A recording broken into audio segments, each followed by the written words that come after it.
live, you are live. Good morning, and welcome to the hyena den here on the northeast corner of South Africa and the western fringes of the Kruger National Park. Huge amounts of activity going on here. Lots of little cubs, lots of sort of sub-adults, and one or two adults to keep an eye on things here. You are most welcome to this live safari. My name is James Hendry. On camera today is all 6'4" of Brian Schubert. Hello, Brian. Hello, James. And in the final control, we are being controlled by Geraldine Kent on the vocals, and I think it is Kirsten. No, Kirsten's having a day off. Rebecca is helping Jerry today. On the other vehicle, Brent Leo Smith is out. That's Brian's thumb. And he's being filmed by Jean-Dre the Foot Garden. We're just going to spend a bit more time with these hyenas. The dawn has just broken, as you can see. The sun has yet to peep up over the horizon at this stage. And what a joyful beginning to our morning to have all the hyenas here at home at their den. If you are a new viewer, or if you've perhaps just got slight amnesia, this is a live safari, which means we'd love to talk to you. Hashtag Safari Live if you'd like to tweet to us. Questions at Wild Earth if you'd like to use the email. We don't use fax machines anymore, and you can also talk to us on the YouTube chat stream. That's a pretty good way of getting hold of us. So that's what's going on here. You're looking there at Pretty. Her name is Pretty, and she has got two babies. Sorry, one baby. Not sure where she is at the moment. Then that rather severe-looking female who has just definitely had a giant meal is the matriarch, Madam.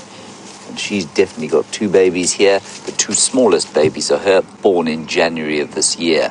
That little one you're looking at there is one of Corky's babies, D1 or D2, born in December, called D for December. I'm not sure why everyone's moving around. Might just be going to the other side of the den. But we're not going to move just yet, of course, because, there's a hyena under the car. Isn't that wonderful? That's one of the January youngsters.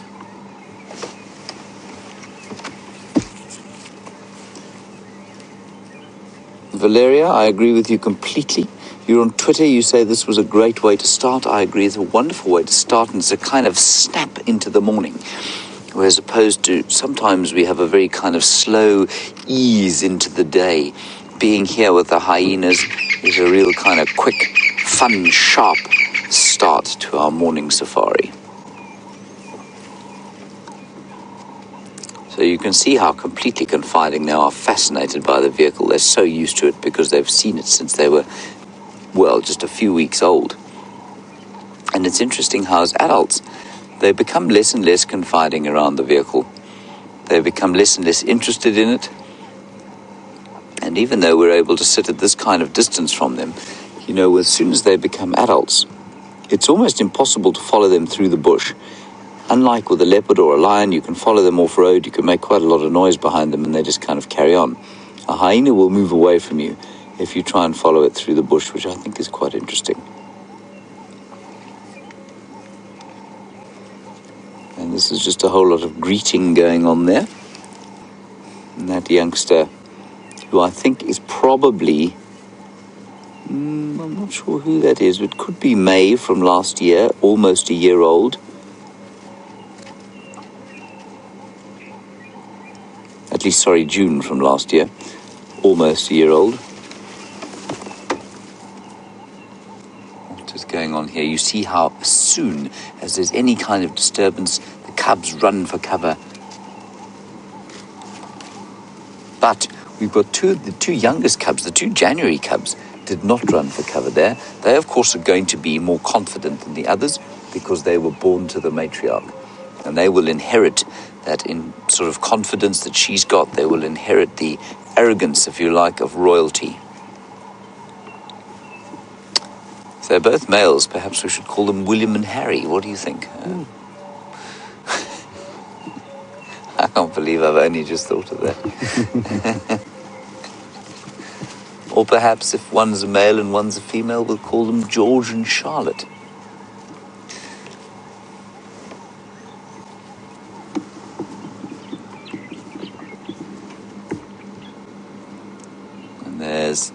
the matriarch's little hole in the ground. I don't know why she's kind of dug that, excavated it slowly over the last few weeks.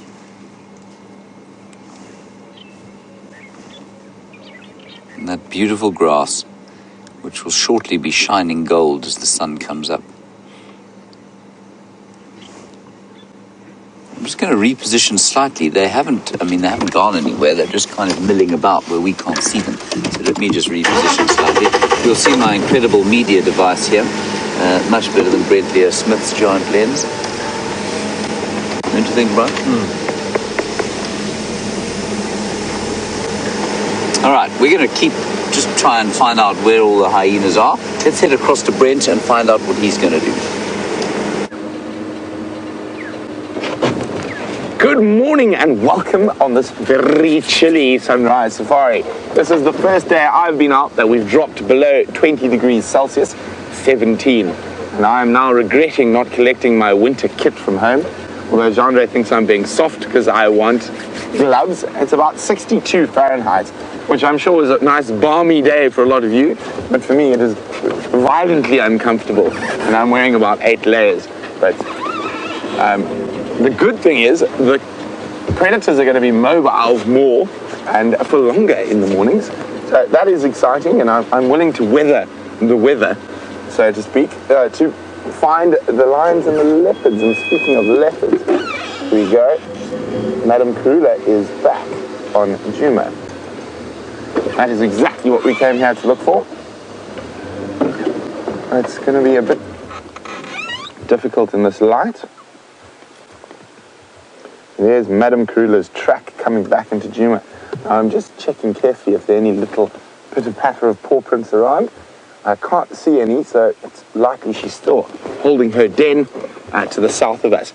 But I do think she's going to start moving them to kills shortly. They are able to climb trees, and they are able to walk on their own 2 feet, or 4 feet, sorry. But it's very exciting, so we're going to go follow up on these tracks, and while we do that, let's go back to James and those very, very adorable hyenas. Right, Tex, can you ask Brent for an update? Hello, everybody. Sorry, I was just on the Game Drive radio there as we came live. Brent will update Tex on. There are 2 little cubs there. And something has sort of caused the adults to disperse. Now, quite interestingly, what happens here is that... Sorry, I'm just listening to some noise behind us. That probably one of the adults. It's one of the adults. They're covering this door. One of the adults coming back. Interestingly, at sundown, the adults kind of come in and they do their feeding, and then they disappear off on their forage. And then sometimes sort of at sunrise, they'll come in early morning like this, feed their cubs, and then they go off. But I don't think they go off to forage. Listen to the noise here.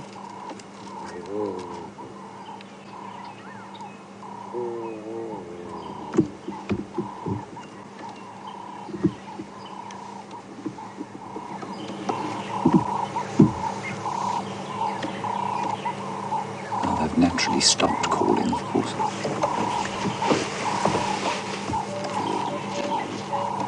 Just a very sort of low, grumbling growl, which is a greeting. So as I was saying, if you come here in the middle of the day, you will very seldom find any adults here. Now, they don't forage normally during the day. And so what they obviously do is head off into the bush somewhere and go to sleep. Presumably so that they don't attract any attention to the den. So the cubs will go down into their hole. The adults will kind of disperse away, probably sort of to within, I don't know, about 100 meters, 300 feet of the edge of the den. Oh, this is just too wonderful for words.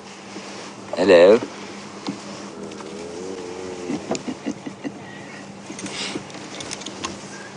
Hello, Donna.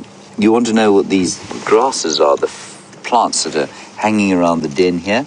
Donna, they are something called feathered chloris, which is a grass species, or Chloris roxburghiana is the other, or is the botanical name for them.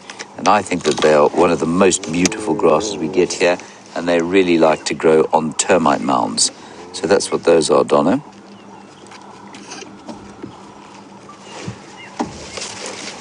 What are you doing, Mr. Hyena?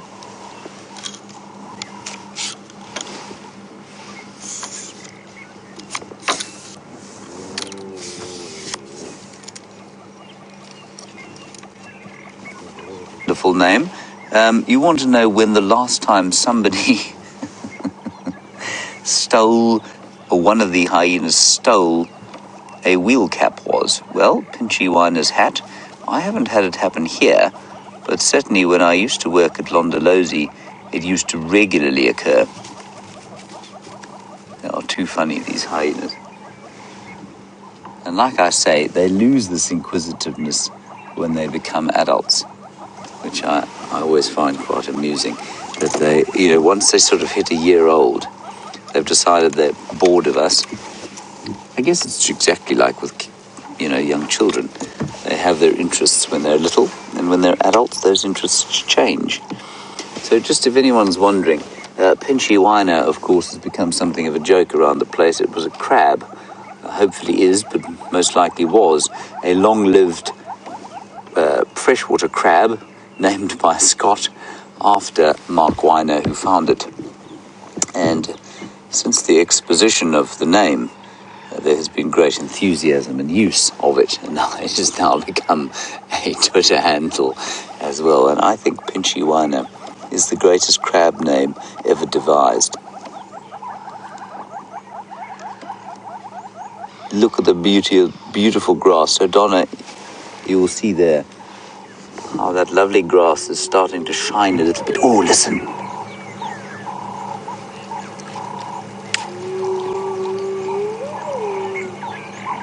It's a clan member calling off. Okay, it's one of this clan calling way to the south.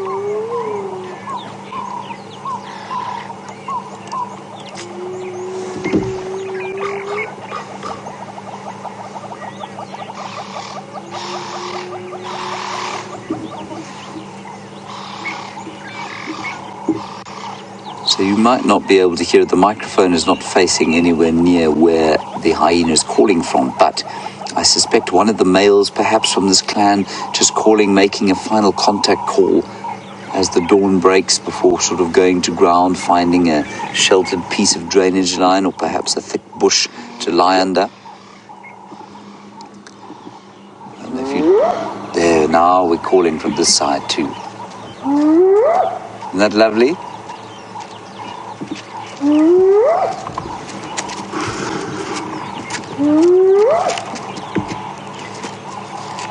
This is very special. Hello. That's pretty, everyone, is it? I think it's pretty. Let's see. It's a bit young. Hyena experts, please can you tell us who this is? I think it's a bit young to be pretty.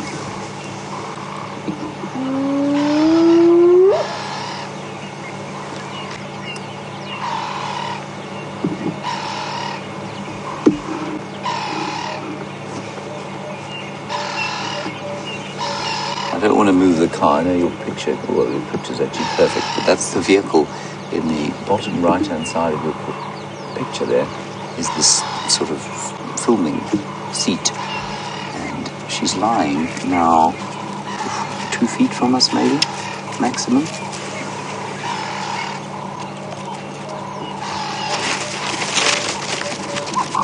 And what happens is, of course, if they're this close to us,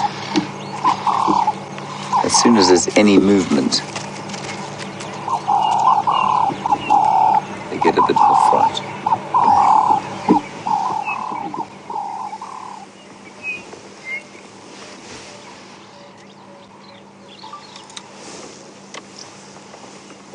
Too sweet. So that's one of the January babies. I'm pretty sure that isn't pretty. I think it's too young to be pretty. So I'm not sure who that is.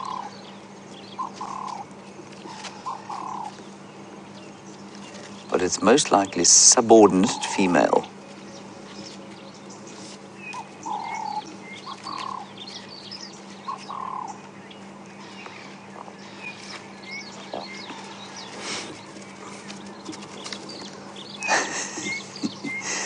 Oh, Douglas. Hello, Douglas in Arkansas. I'm just going to stick my head over the top here. Hello. What are you doing? Douglas, you have asked a very good question about the hierarchies, and I said to you that this female here is sort of probably a low-ranking one, and I said that because the little ones were taking it upon themselves to sort of bite around her neck, and that would only happen if they were high-ranking, which they are high-ranking. We know the very little ones are the youngsters of the matriarch, so they are high-ranking. They'll have that confidence where they're prepared to approach a much bigger hyena and sort of play with her and bite her.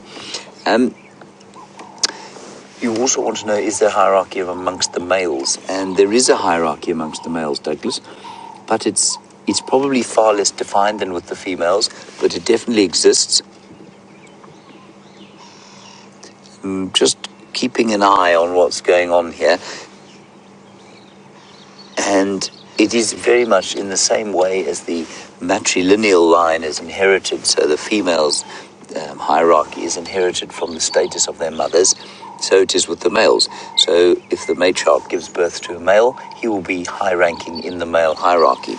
But the interesting thing, as I've said before, is that high-ranking males within a clan seldom mate, seldom bear offspring, and so a hyena male who wants to leave a genetic legacy must move out of the clan and go and join another clan and be a very low-ranking male. All immigrants are very low-ranking, but they have a greater chance of mating.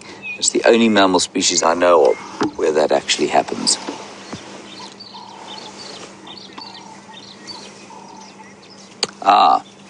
Okay, so thank you, Chris Rogue.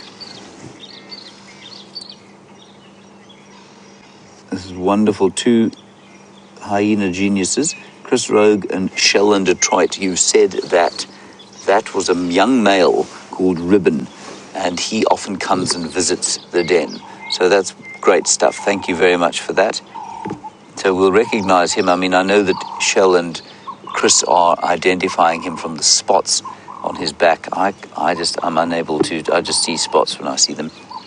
But he did have a little bit of scarring on the top of his head, and perhaps that's a good way of identifying Ribbon as a sort of fast identifier.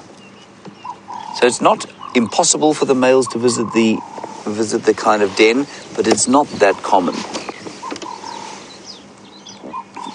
Now so far behind the vehicle that we can't even see them. There's another vehicle coming in though. Grant, you've noticed how these hyenas are so completely sort of comfortable around us, and they're prepared to come right up to the vehicle, under it in some cases. And Grant, you want to know how long it takes them to get like this? A few weeks. They come out of the den sort of at 2 weeks, and they'll pop their little heads out and they'll have a look. And as long as we don't create too much disturbance and the adults don't react to us, within a week or two they are completely comfortable with us, and they will come right up to the vehicle. They'll bite off the wheel caps, as you've seen. They'll go under the vehicle, and then as they become slightly older, by the time they're about 8 months old, they've had enough, and they're just not that inquisitive about us anymore. So I know you've got bits of the car in the picture. I just don't want to start because they're so close, and I think that'll give them a fright.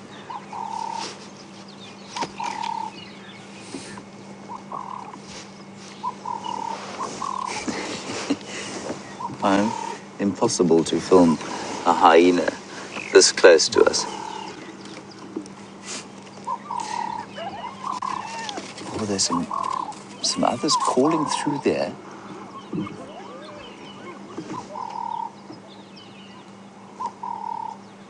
Just sounded maybe like they'd found something to eat. There's some chatting, some squealing.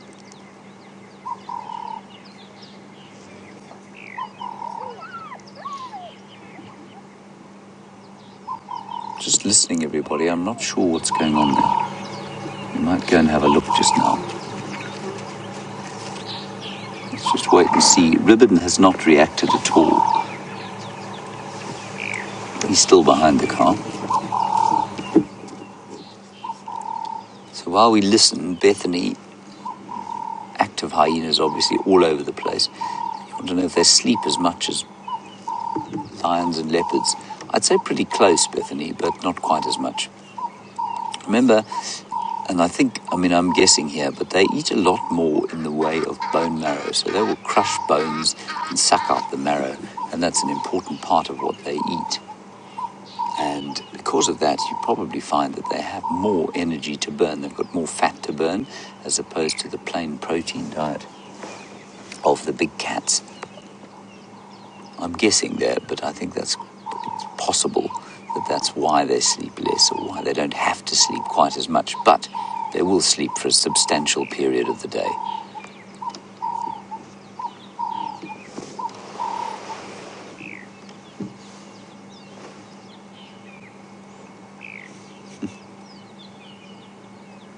Perhaps Shell and Chris can tell us in a very simply how it is that ribbon is identified so easily by them. I don't know how they managed to do it. So perhaps Chris and Shell, if you can tell us ribbon's distinguishing marks, I would be fascinated to know.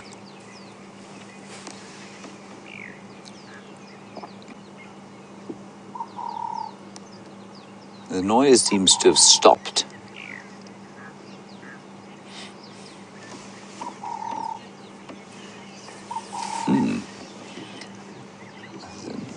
Lovely inquiry. Well, things settled down here. As I said, we had a kind of snappy start to the morning. Hyenas running around the place, playing, enjoying the new day. Chris in Arizona, as they settle down here, you want to know about their problem-solving abilities. How does it compare with the problem-solving abilities of a badger, for example? Now, I'm assuming that you've seen that video of the badger at Moholoholo, which is a rehabilitation center / tourism venture up in the mountains of just close to Hoedspruit, which is not too far from here. And there's a wonderful video, for those who don't know, of this badger climbing out of his enclosure using rakes and spades and building towers of wood and stone to get out of his enclosure. And it just demonstrates an incredible amount of problem-solving ability. And while, I'm sure some of it was slightly set up, I've definitely seen purely unset up video of badgers bringing logs to climb up onto banks and get into birds' nests, and doing it a few times so that they can build the tower of the right size. So they have an incredible ability to solve problems, do badgers.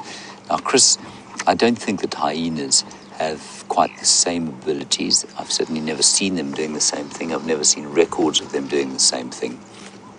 But I do know that in terms of intelligence, general intelligence, they are renowned for having an intelligence that is right up there with the cercopithine primates. That means the monkeys and the baboons. And it's indicated by their complex social structure.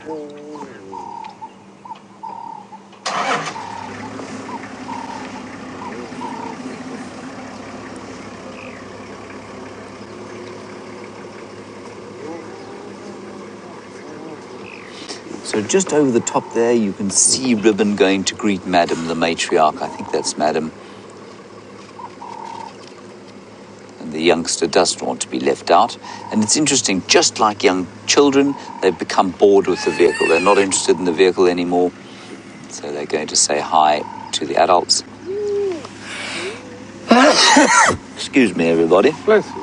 Thank you, Brian. Oh, that must have been very loud in my lapel mic.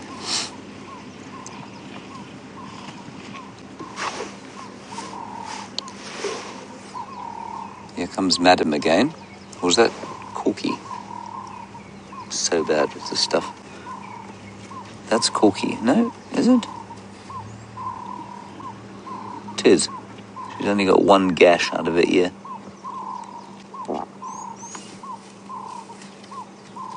No, but no scars on the top of her head. No, that's Madam. Sorry. Never mind. Something's going on here. There's some scent in the air that they don't like.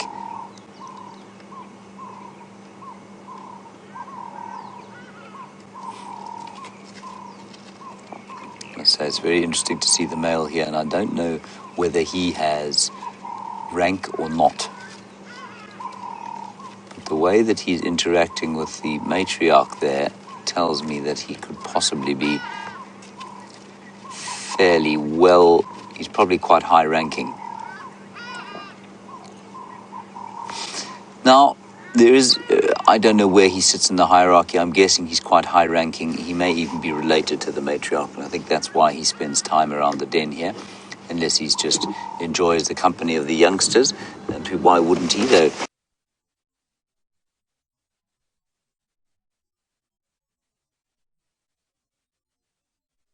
For other potential predators, they have to be around. If the matriarch has got cubs, the low-ranking ones then have to be around her, which means that if there is something to eat, she's going to totally dominate them. It makes much more sense if they're not lactating and with cubs for them to be away from the den, foraging within the territory, eating what they can on their own without having to share it with higher-ranking animals.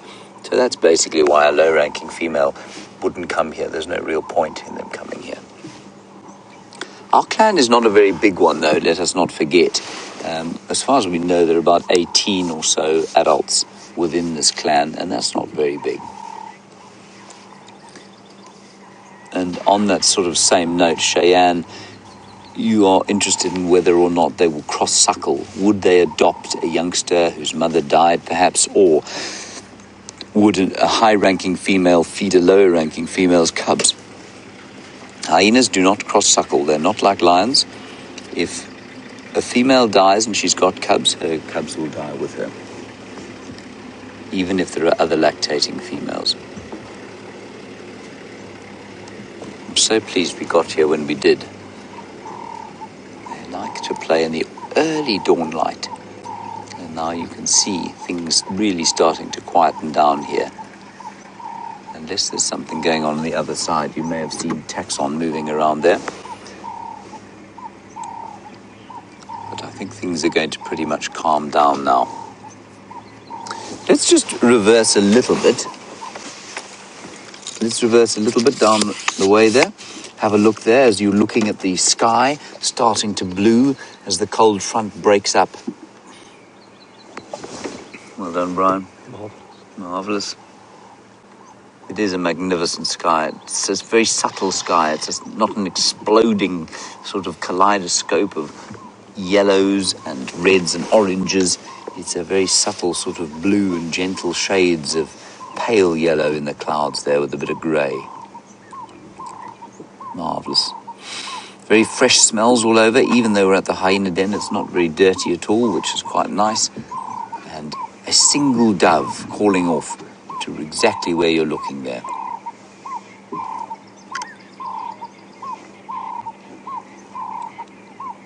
And so, Andy, I think you picked up on the call of that bird. It is a ring-necked dove. Isn't that lovely? Let's just reverse a little bit. Now, this afternoon, while I reverse back, the great reveal will occur. And by the great reveal, I mean that our long-awaited traversing on Cheetah Plains kicks into effect. The technical team of geniuses who we have working here, consisting of Peter and Connor and Alex and Eugene, have managed to get a tower up with the help of some fairly hefty humans. And we will be broadcasting for the first time live from Cheetah Plains today. And Sharon, you tweeted about whether or not there's a hyena clan there. I think you'll find that this hyena clan probably extends onto Cheetah Plains. I'm not sure exactly The hyena clan we know goes south of our boundary, which means on to Hoffman's and Little Gowrie. Whether it goes that far to the east or not, I don't know. But we will find out. All will be revealed. There will be some new leopards, no doubt, which is very exciting. We have got better chances of seeing the Birmingham boys because they do spend a lot more time kind of in the southern reaches of their territory. We also have got more chances of seeing things like cheetah. Now, that's not just because it's called Cheetah Plains. Obviously, the lodges kind of name themselves after, well, they can name them after whatever they want to name them.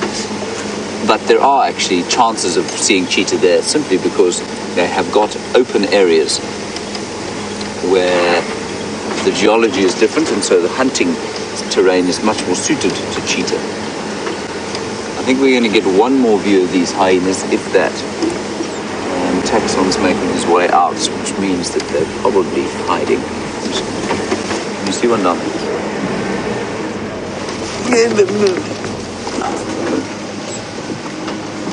Now, that's interesting. I'm just going to stick my nose in here. Sorry, Brian.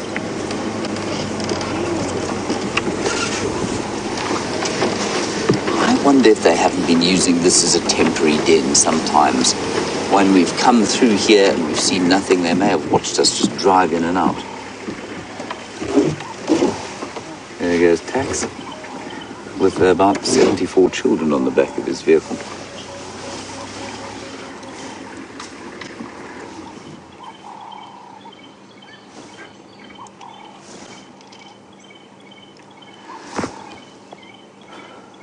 And in the background you can hear a Steeling's wren warbler.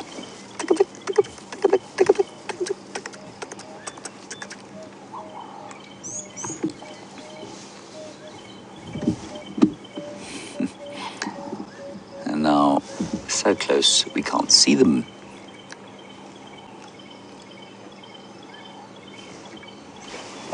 So that is Ribbon. I'm now starting to recognize those.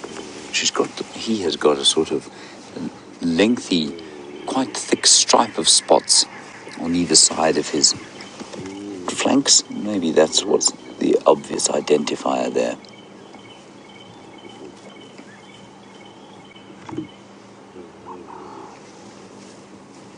There seems to be a bit of pasting going on here, marking, anal pasting.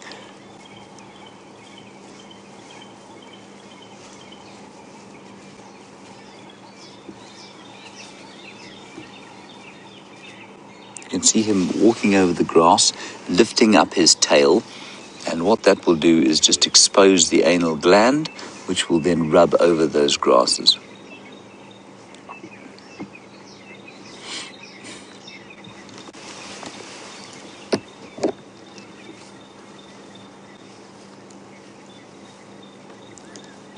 Hello, Grant.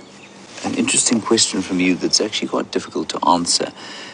How did the hyena evolve? Well, hello. There's one right here. Hi.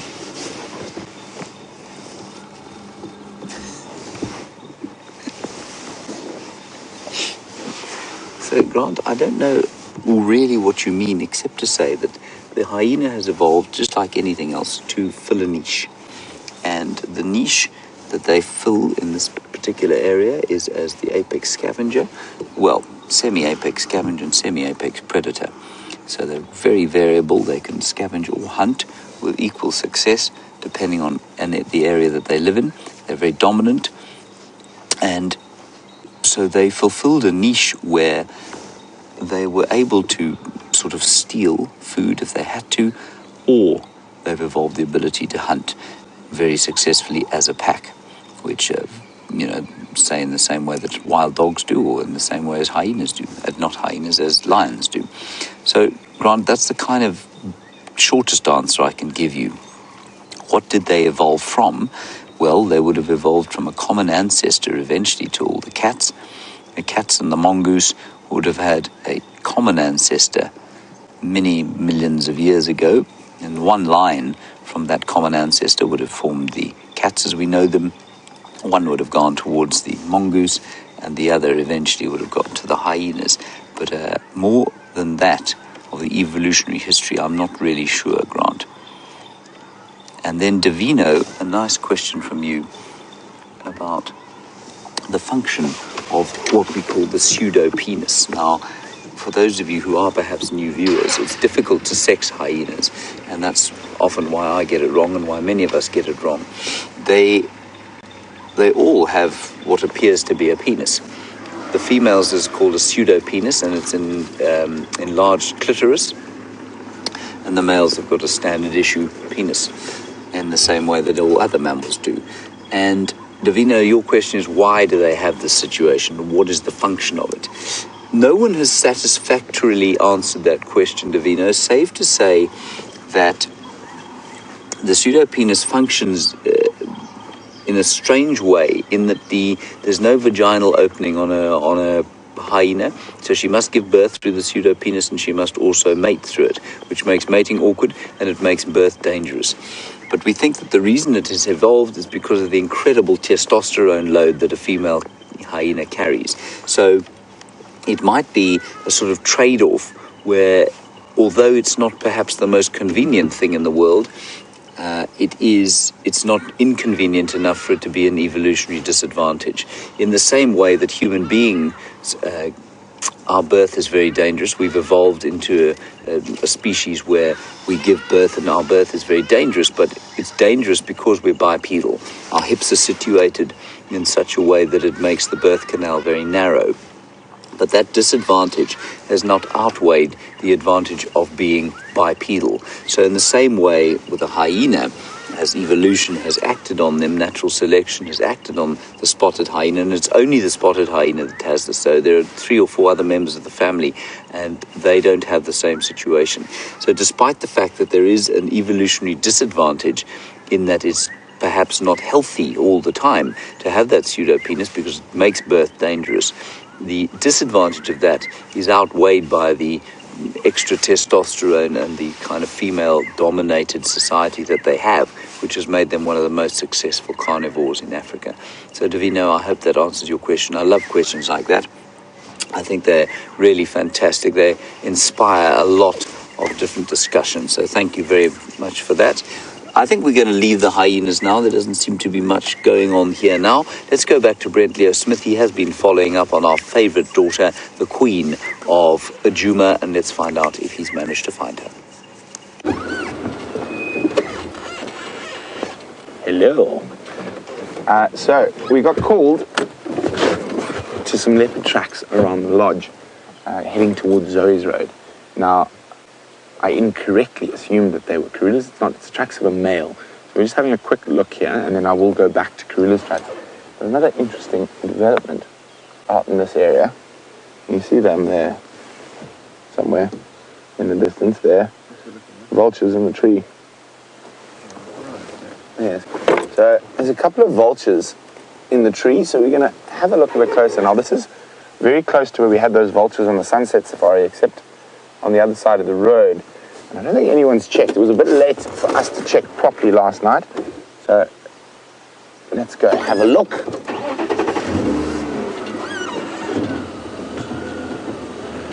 And it is turning into an absolutely stunning morning.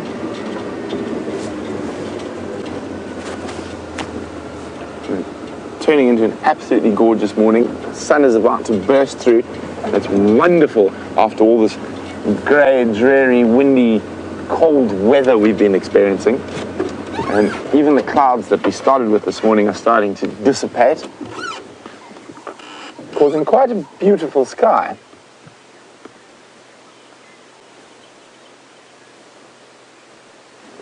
Listening for a second or two.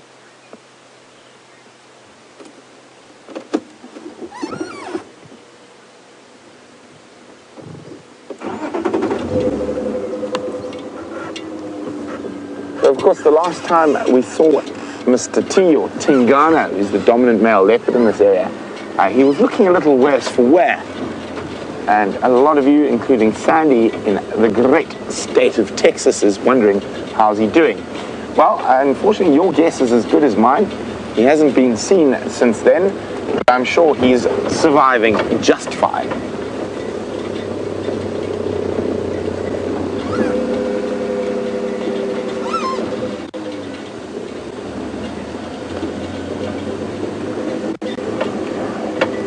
So the other vultures were just on the other side of the road last night of Gari Main. So the reason... Oh, apparently there's some lions calling somewhere, quite far from where we are, but I just want to listen anyway. Oh, no, very far.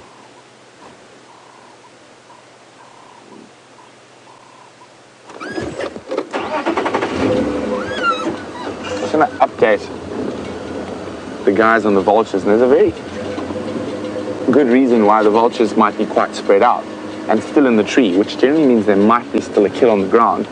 But the reason they choose specific trees, and they like dead trees generally, it's because there's no branches and things for them, their large wingspan to get caught in.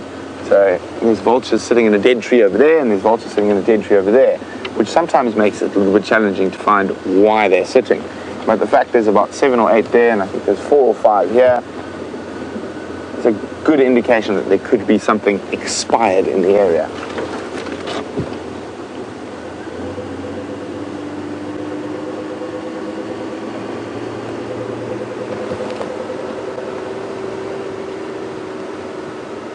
There's quite a lot of Makoti on Impala Road, just to the north of Impala Plains.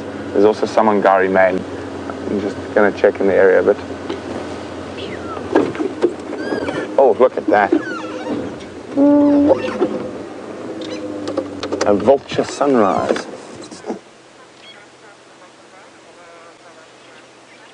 Look at that.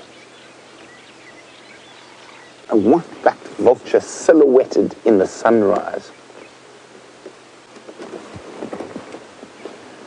So while we continue to check this area, let's jump off to James, who's with a striped donkey.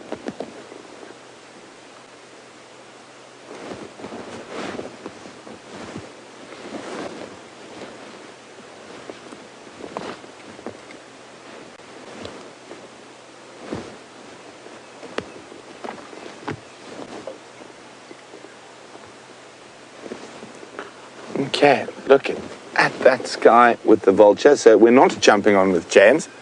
You're sticking with Jean-Ray and myself. And it's quite useful to just listen. Now, we're probably listening for the low growl of a lion, but if they've been here for a day or two, they might be fat and flatulent and not doing too much growling.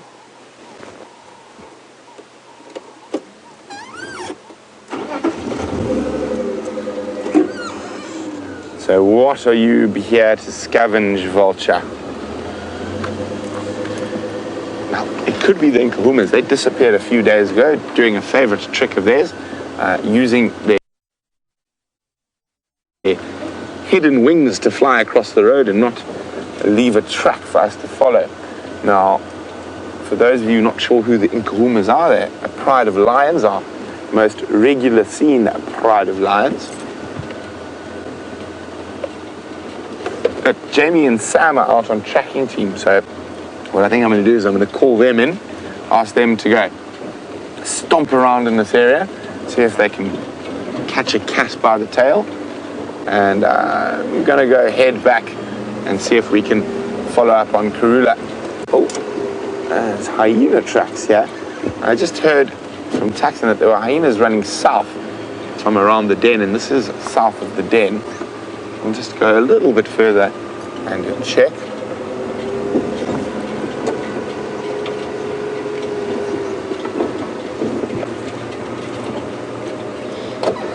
No, there's definitely something up and about here. I'm definitely going to call Jamie if I don't, and Sam. I'm going to show you now. There's nonsense afoot. And especially with the cold weather we've been having, vultures haven't been that active, and the fact that there are this many vultures and some giraffe. But I mean, Look at that.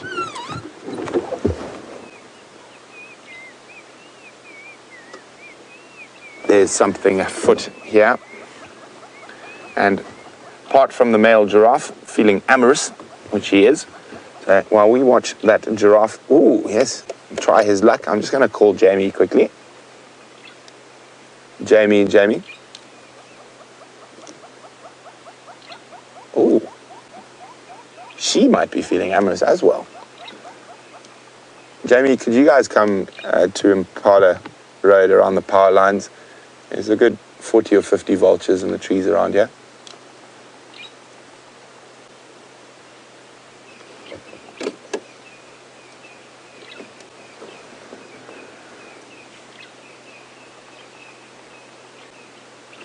Oh, James is now coming as well. James, the vultures spread from the edge of Impala Plains almost to the power lines. The biggest concentration is in the block between Impala Plains and the power lines.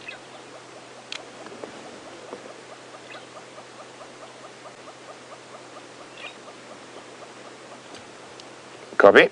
So, guys, back with you. Now let's have a look at the amorous giraffe. Now, I can't see any other giraffe. I can't see any youngsters around. And we have watched the male giraffe being quite forward before. But this time he actually looks like he might be... Oh, there we go. Oh, he's trying to mate with her.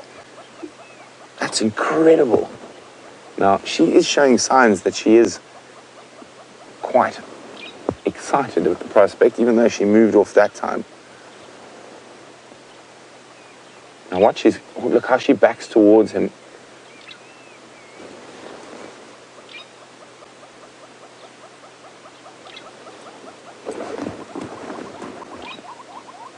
Oh, it looks like we've just been caught. And we're getting the look that I'm sure most peeping Toms get occasionally. But no, more important things to do. Babies to be made. You can see how she's rubbing her back against him. And, oh, that's definite giraffe flirt.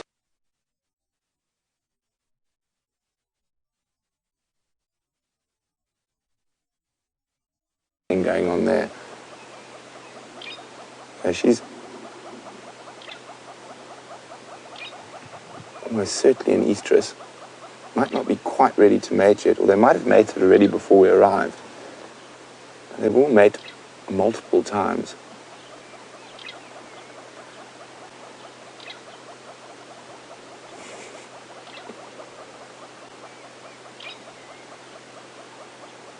So of course, a male is a massive animal and quite heavy. And you can see he's almost preparing to make his leap onto her back.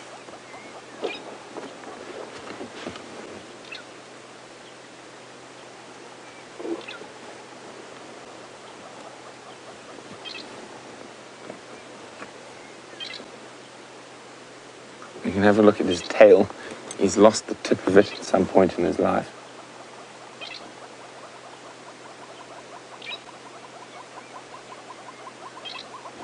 Now, it could be from hyenas or lions.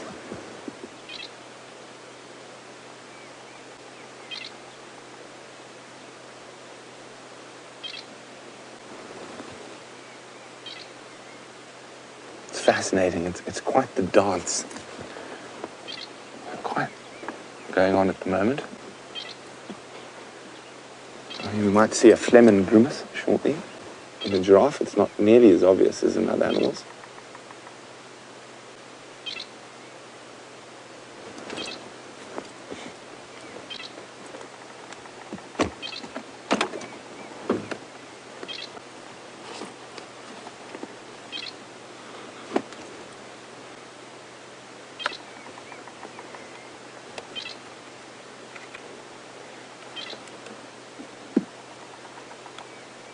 Okay, I think he's going to try and mount her again.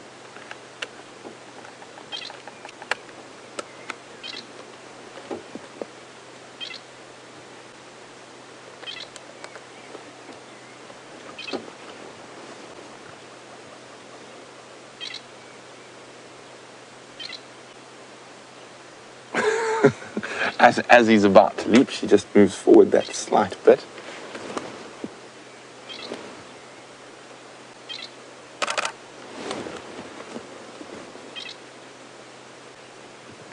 Definitely possessing some feminine wiles here. What's that old saying, Jean-Andre? Treat him mean, keep him keen.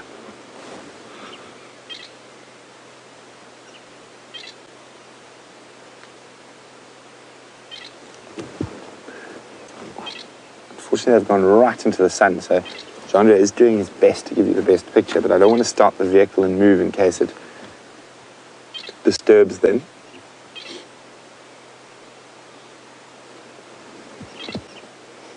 And while we've got him in profile, you can see the massive difference between the male and female in height and also in size. And you can see how those horns on the male, the ossicones, don't have all that fluffy hair, and the scar tissue buildup on his front part of his skull from bashing against other giraffes.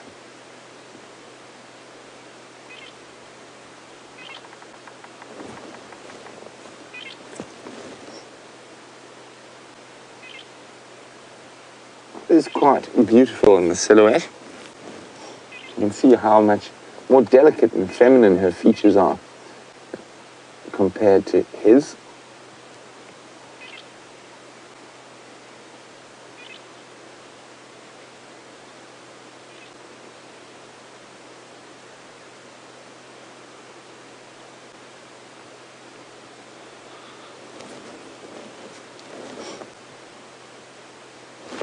Oh.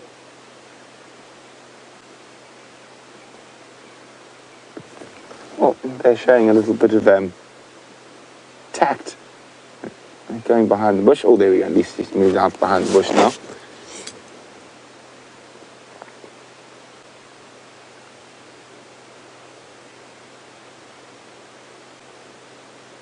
Oh, is he going to jump?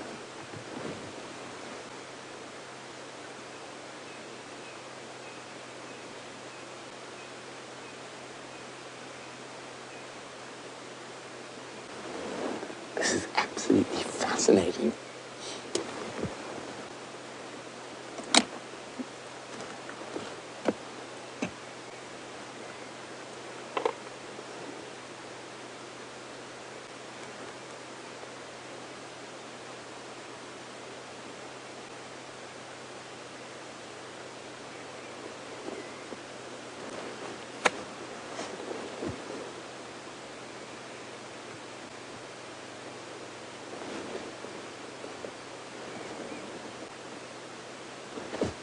It is quite the process, it seems. I've only seen giraffe mating a handful of times.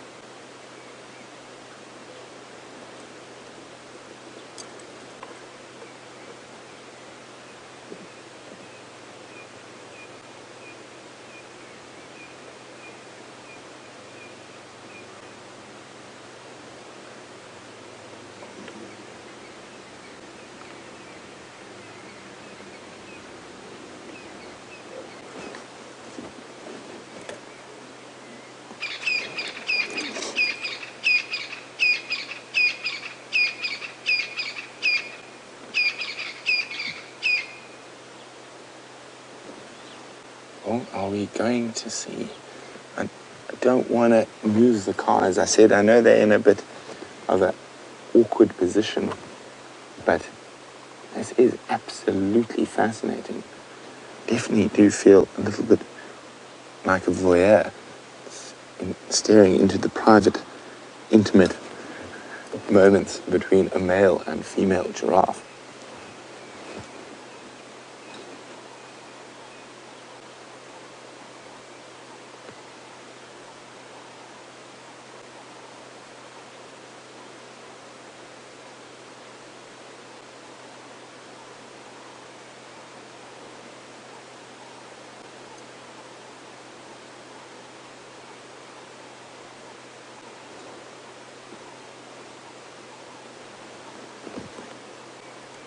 This is probably not the only male she'll mate with while she's in estrus.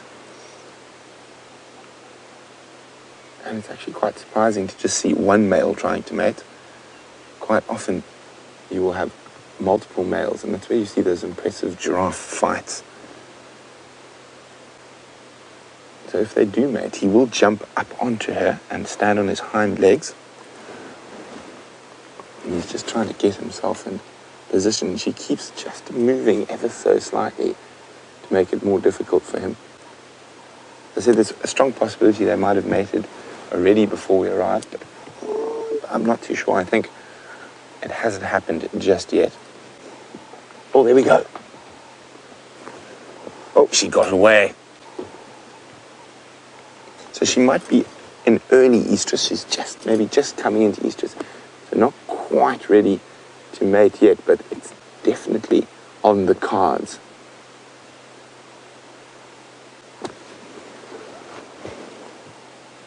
Hello, madam. You're very flirtatious.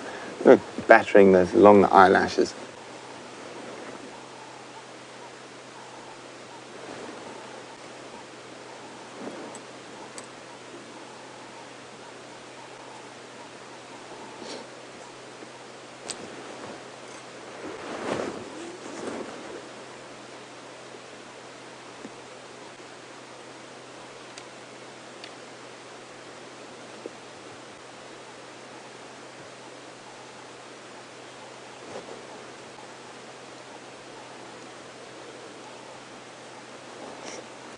Just going to be on the game drive radio for a second. James. So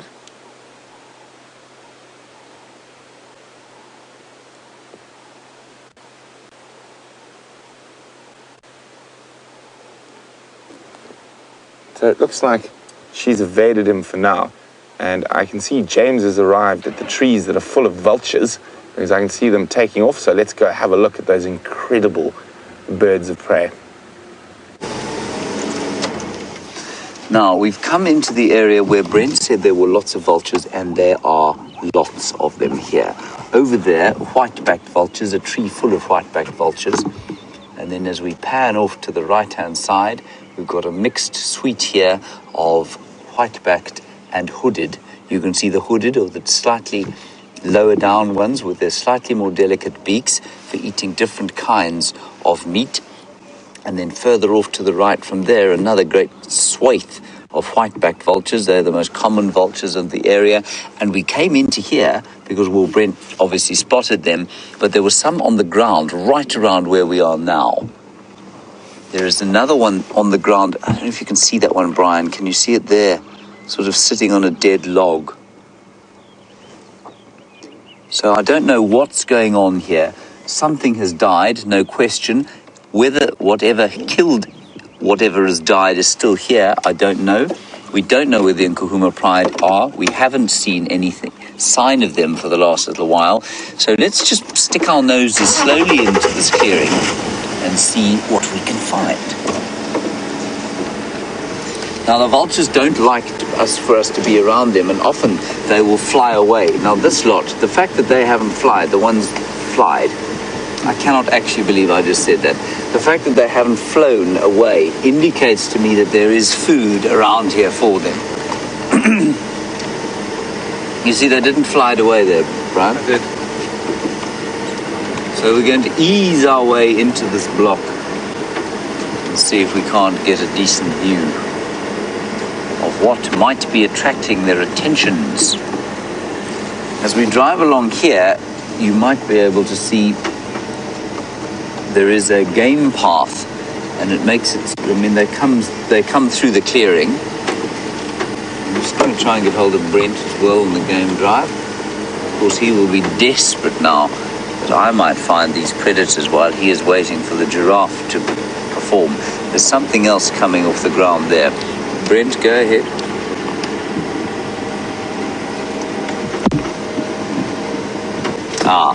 Now, Brentie's just told me that the Nkuhuma Pride has been found at One Eye Pan in Simbambili, which is just over there. So the chances are that they did kill something here, and they are now having a drink there. Anyway, we'll keep following up here. Something large has met its end around this particular area.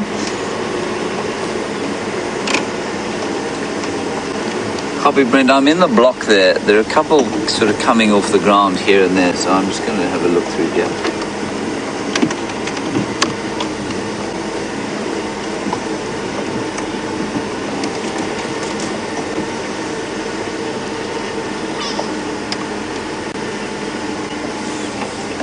While we drive through here, Red on YouTube. I don't know how you managed to get the name Red without having been taken already. That's very clever of you. Red, you want to know how it is that, or how quickly vultures can eat a carcass? Well, Red, that's a bit of a how long is a piece of string kind of question. It really does depend on how big the carcass is, of course. Now, in the case of a buffalo, well, it also depends what's killed it and how much of it they eat. So, Red, I would say it's not possible to answer the question. But let's say that buffalo, at least a buffalo, is killed by some lions, and the lions then eat their fill, and they leave a little bit off, or the sort of standard amount for the vultures. But they will normally sit on the carcass then probably for 2 or 3 days before disappearing. Look at that beautiful picture there of the vultures with the mountains in the background. I have a problem. James? I have a problem. You have a problem? Ah, okay. We do have a small problem with the camera. You've got no leveling, do you? I can't lock it off. Okay. We're going to try and get back across to Brent and see if we can't fix this problem. Jerry, we're going to have to link. We can't move the vehicle at the moment. Let's go across to Brent. We'll keep an eye out here and try and fix the camera problem. So we do apologize. Hopefully Brian manages to fix that very quickly. But the giraffe have moved off. I don't think he's about to get lucky. As I said, I think it's early estrus. But there's someone who should be getting lucky quite shortly. Now, the wildebeest rat is started, and we have seen some interesting behavior. Unfortunately for this poor soul, he ain't got no ladies yet, but they will move through to this area. This is a good wildebeest area. So he'll defend this territory and wait for the ladies to come to him.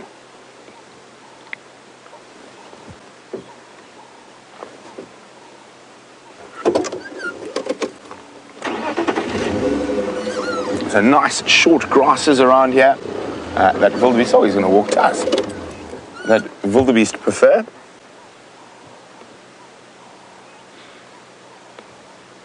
Off he goes. He's looking in particularly good nick. I'm sure the ladies are going to find him very attractive.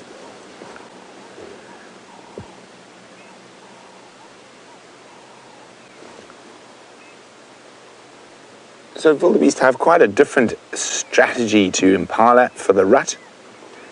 So they will defend a specific area,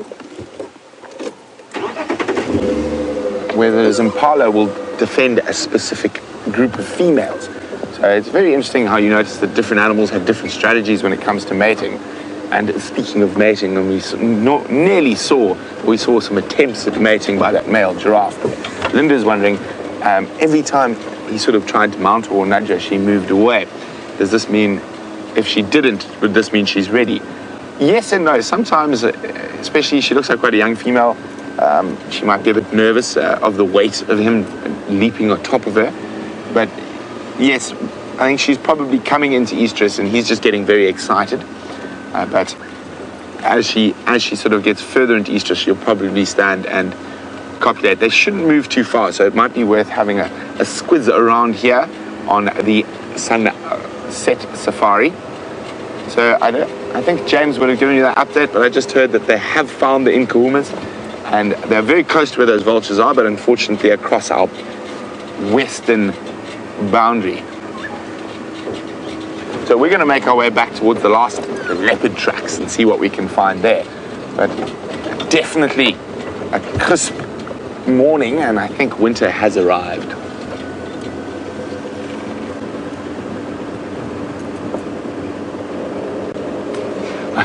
well done to Deanna on YouTube, who said, is a group of vultures called awake?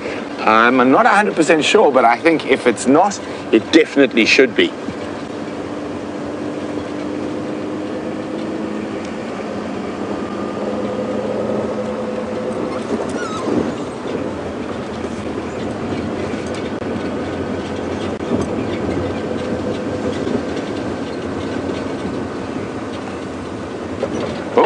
And don't forget, very exciting on tonight's sunset safari,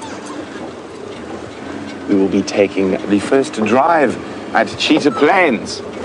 And of course, old Murphy's probably going to be around.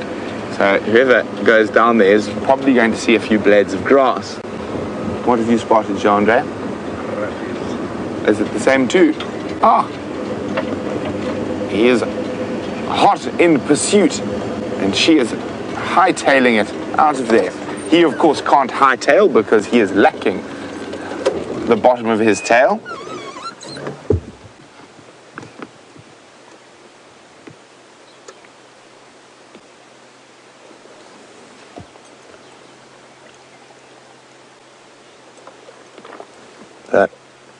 She's moved off quite quickly already into the trees, and he is definitely on the march. So as I said, probably early estrus, not quite ready to mate yet. Probably a day or so before he's going to get lucky.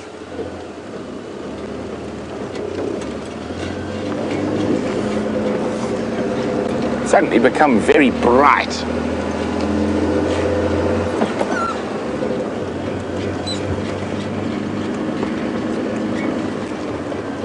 You can speak, Chandra.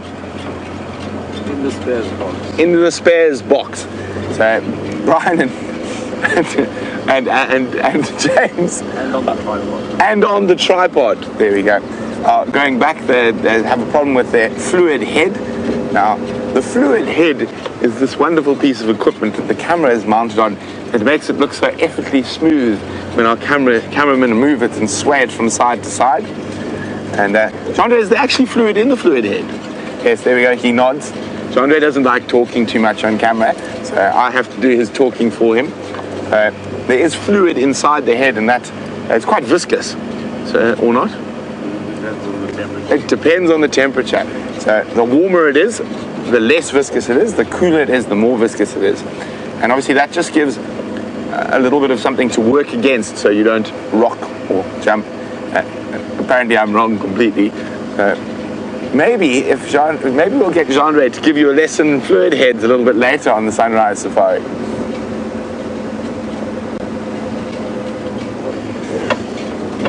And strangely enough, Jean-Ray on the vehicle is the quietest of souls, but in camp, the loudest of people. After me, of course.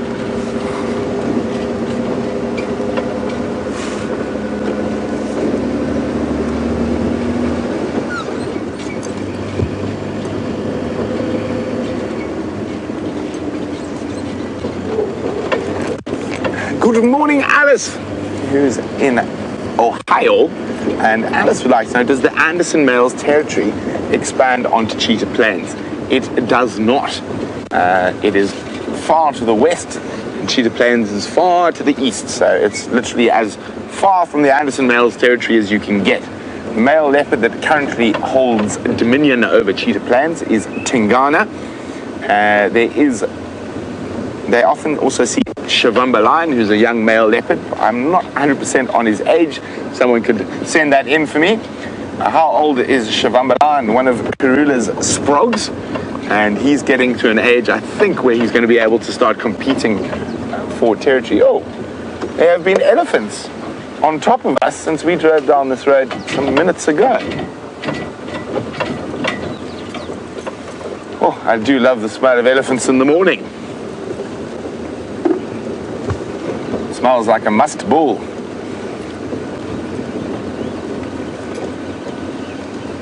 Trampety tramp, tramp, tramp, and he's heading this way. Where did he go? Oh! Here he go. Here did he go?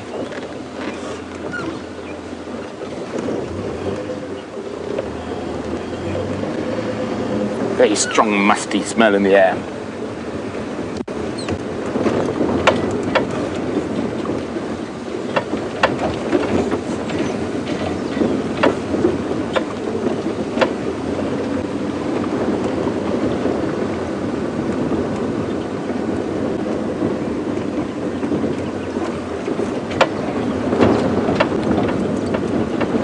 And very exciting as it warms up. The butterflies are going to be ready to start flying about, and we're going to definitely have a look for some butterflies. I do have my book with me today, so we are prepared. And I have been trying to find that what I thought was a Charaxes that we saw on yesterday's sunset safari, but I'm afraid I think I might be incorrect. It could be something related to Charaxes. I used to know it. That's the thing that's terrible, that I can't remember. But we will have a look a little later once the butterflies are out and about. It's still a bit nippy. There's still a bit too much dew around for them to be fluttering by.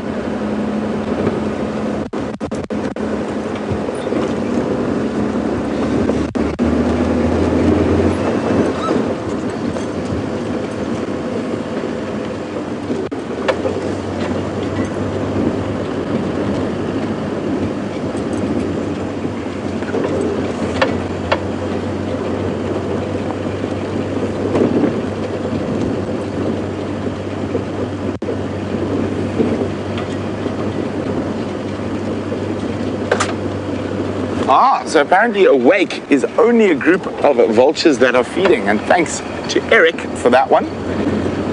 Now there are some wonderful, wonderful collective nouns for birds. I think my personal favorite is ravens, and it is a conspiracy of ravens. That's one of my favorites. And also a murder of crows, and a parliament of owls.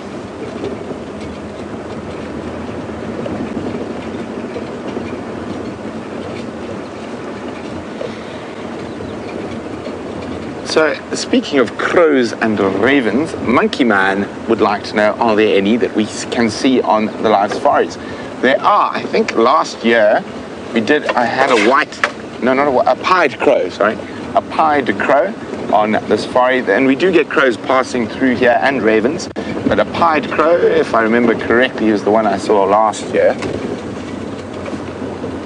Now, you can actually sometimes find crows on big carcasses like buffalo or elephant.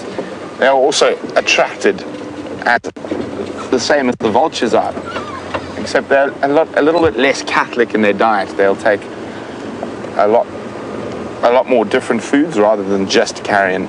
But carrion is their favorite. And on a lot of the highways in South Africa, as I'm sure in a lot of places where you guys are, the ravens and crows are basically the cruisers of the highways, picking up any roadkill.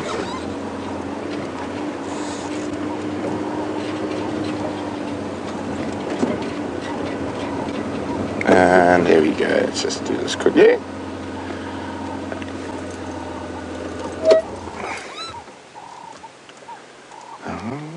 Oops. So there we go. That is the pied crow. Of course, pied because he's black and white. Now, if I remember correctly, that's the only one I've seen in the Sabi Sands. So one of the biggest problems we have in Africa with birds is this guy, the house crow, or the Indian house crow. Now, they've taken over certain cities, especially in East Africa, and the government actually pay, I think it's 100 Tanzanian shillings for a dead adult and 50 shillings for a dead baby or an egg. So they've literally wiped out the indigenous bird species. They're incredibly aggressive. And in South Africa, we don't have too much of a problem yet. They're all around the port cities. So Durban, Port Elizabeth, and East London and Cape Town is the only place you find them here. And of course in Mozambique in Maputo. Now, this is how they started in Tanzania, and they've now become such a problem, they're spreading inland rapidly. And the fascinating thing is that the robin chats and things like that, who normally are very conspicuous callers, will only call in the dark. Because to avoid the attack of the house crows, and that physically go after them, any bird.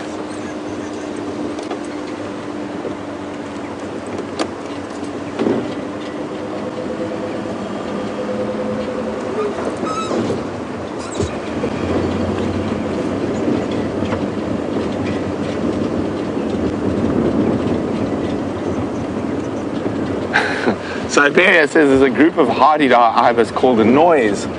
I would agree with that, but I would say I think I'd even almost go with a cacophony of hardy-dars.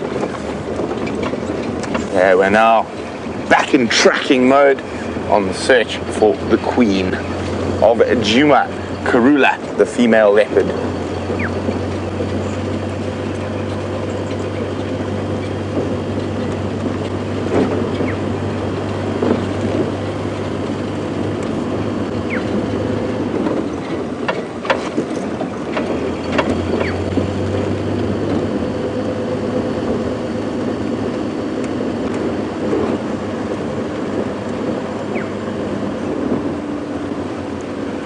Very bright, all of a sardine.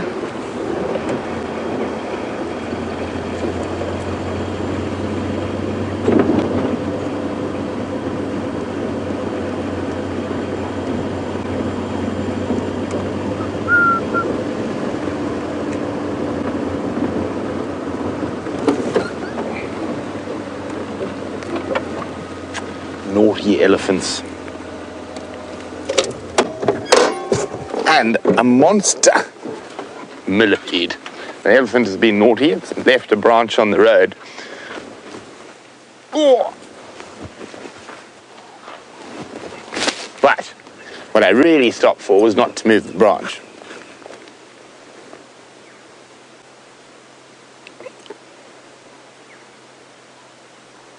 Oh, it feels incredible. There's multiple feet just walking down my hand. Oh, he got a fright. Look at that instant response, curled up into the defensive position. And see how his legs are moving to try and make sure there's as little of the sensitive parts as possible out. So he's trying to tuck himself in using his legs. Look at that. Oh, he's deciding he's not so scared now. Let's, before he gets too worried, let's put him down. Off you go, Mr. Millipede. No, off my hand.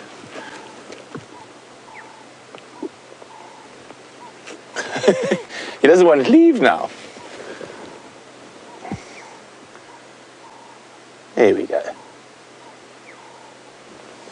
So very few mammal species are able to feed off that particular creature because of what he eats. He eats some plants that are quite noxious.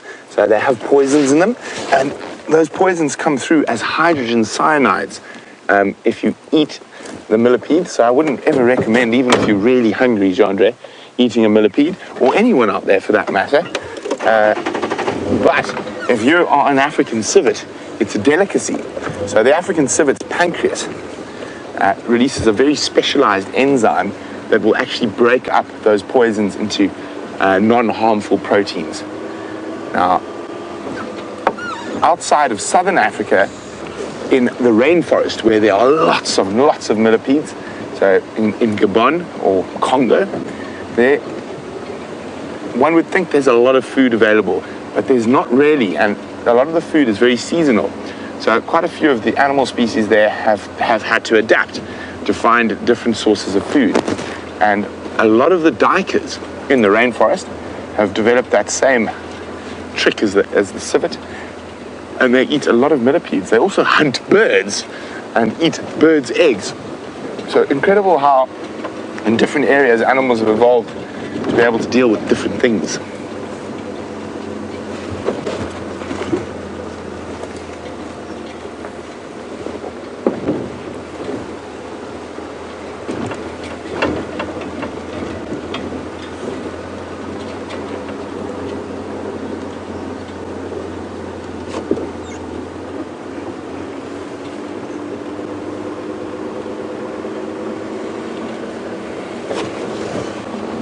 So we've just seen that wonderful multi-legged creature, the millipede.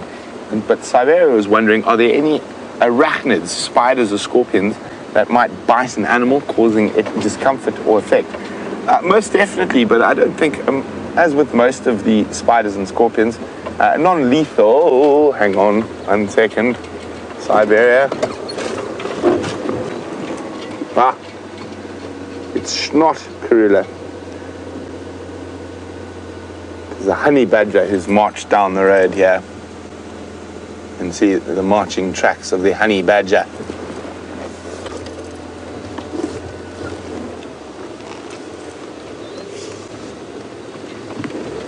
Now, we see a lot more honey badger tracks than we do honey badgers. Hopefully we can change that. And I think this winter is going to be quite a good one for seeing a lot of the abnormal stuff. But while we continue to look for the queen, James has got some feathered friends atop a tree. Okay, so we've got some massing starlings here. That's one flying off. The bird in the center of the picture, of course, is a fork-tailed drongo. He's not going anywhere. But about just before you came live, there are about 6 or 7 plum-colored starlings or violet-backed starlings in this tree, and they are now disappearing off overseas. They go away for the winter, and they're starting to mass. You don't normally see them in groups. They're normally on their own or in little pairs, but soon they are going to fly away for the winter time. So when we get to this time of the year, just before most of the birds leave us, you do find them sitting in groups together, sort of looking wistfully northward. The other one that we haven't heard for a long time and haven't seen is the woodland kingfisher. And I saw him the other day. I saw her actually with a little baby, well, a young fledgling, and she had caught a massive centipede about that long, and she then beat it to death on a branch, and then she sort of half macerated it, and then she gave it to her youngster, who swallowed it whole. It looked like a fairly disgusting breakfast. But the interesting thing was that I thought they'd all gone away because we're not hearing them at all anymore, and I think most have. Maybe, though, there's the odd parent with a fledgling sort of eating the last of that they can before they head north into the sort of central regions or the northern regions of Africa, just south of the Sahara. So interesting times for the migrating birds. I love the subject of bird migration. I find it completely fascinating, completely astounding how these birds migrate and navigate and find where they have to go. And I was learning a few fun facts the other day, which I will now share with you, if I can remember them. The longest migration, it belongs to the Arctic tern, which does 50,000 kilometers a year. 50,000 kilometers, that is in miles, roughly 30,000 miles a year. So 25,000 kilometers each way, 15,000 miles each way from the Arctic tundra, where it breeds, down to the sort of southern islands of the Antarctic, where it spends its summer, well, our summer months and your winter months. Well, the northern hemisphere's winter months. I know some of our viewers are sitting in the south. Then, the longest flight, as far as I'm aware, the longest continuous flight is about 11,600 kilometers. And I think, if I'm not mistaken, that is the bar-tailed godwit. Bar-tailed godwit, which flies also from the Arctic down sort of across through the Pacific and ends up in Australia and New Zealand in order for it to spend the summer down here. So that's the longest one. And then the highest bird ever recorded, and this is quite amusing because the way it was found was that an aeroplane hit it. It was a Rupel's vulture flying at 11,300 meters above sea level. Now, that is astonishing. That is about 35 to 40,000 feet above sea level. That's where this Rupel's vulture was flying. And quite apart from the fact that it hit the aeroplane, which must have been very terrifying for the inhabitants of the aeroplane, or the passengers and the pilot,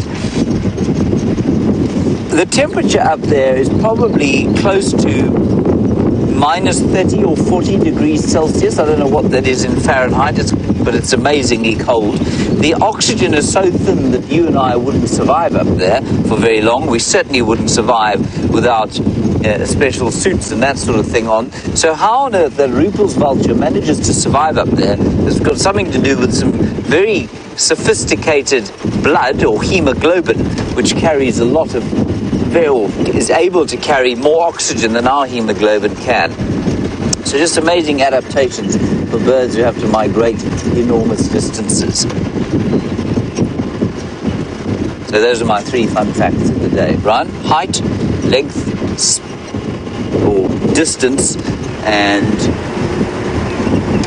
height, distance, and what was the other one? Oh, length of flight, the longest flight. 11,600 kilometers to one flight.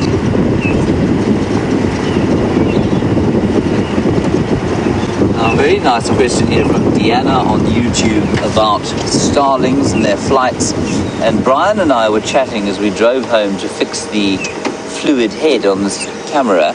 Now, the lions are just down here at One Eye Pan, which we can't go to because it's on Simbambalai. But I'm just wondering, Diana, we'll get back to your question. I'm just wondering, my plan was to come along here, find their tracks going across, and then follow them in towards the vultures, because the vultures are all in this particular area here, but I don't see their tracks anywhere. So I think it's going to be well worthwhile just following up on those vultures still. I don't see the lion tracks. So Brian and I were chatting on our way back to fix the camera, about how animals communicate, and we were talking about it because we saw that little group of zebras. And Brian said, well, you know, how is it that they know how to talk to each other? Do they, you know, what is the communication? And I said, I don't really know. And we talked about this sort of thing of ESP. Do they communicate on a level that we perhaps don't really fully understand? And one of the animals that does that, of course, I think, is the starlings and the quilias and those bait balls of fish, which gather in enormous groups, and they form those murmurations of starlings, as Diana has said to us. And you want to know if the starlings here ever form murmurations, where enormous flocks of millions of birds or hundreds of thousands of birds will flock together and move as one in one direction and swish all over the place, and it's an astonishing thing to see. And the answer is no, they don't. We don't have enough of them here. But we do have the red-billed quelea, and the red-billed quelea does precisely the same thing. Somehow, these millions of birds turn as one in the sky. They don't crash into each other. They just all know where to turn, when to turn, and how to turn. And it is an absolutely astonishing thing that science has so far failed to understand. Thank you for that, Diana. I'm good. The vultures are a little further south of here. I can see them now over there.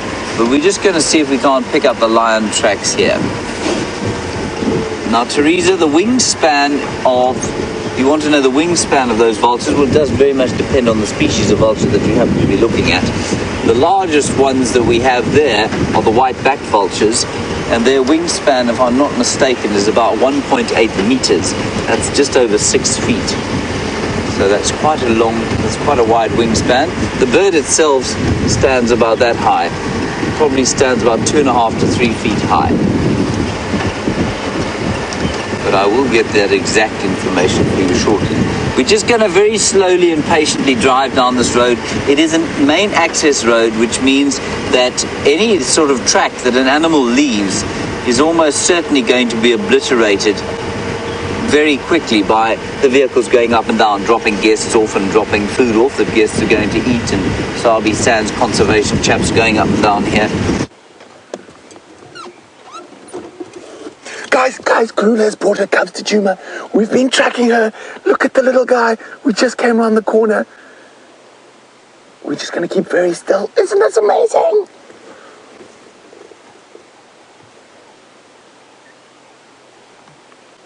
Look. Here they come. Oh my goodness, isn't this exciting?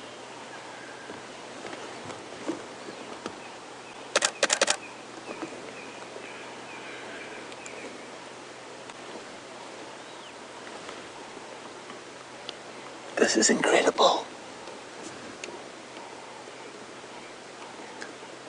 And I said I could hear the pitter-patter of little feet this morning. I wonder if she's taking them to their first kill.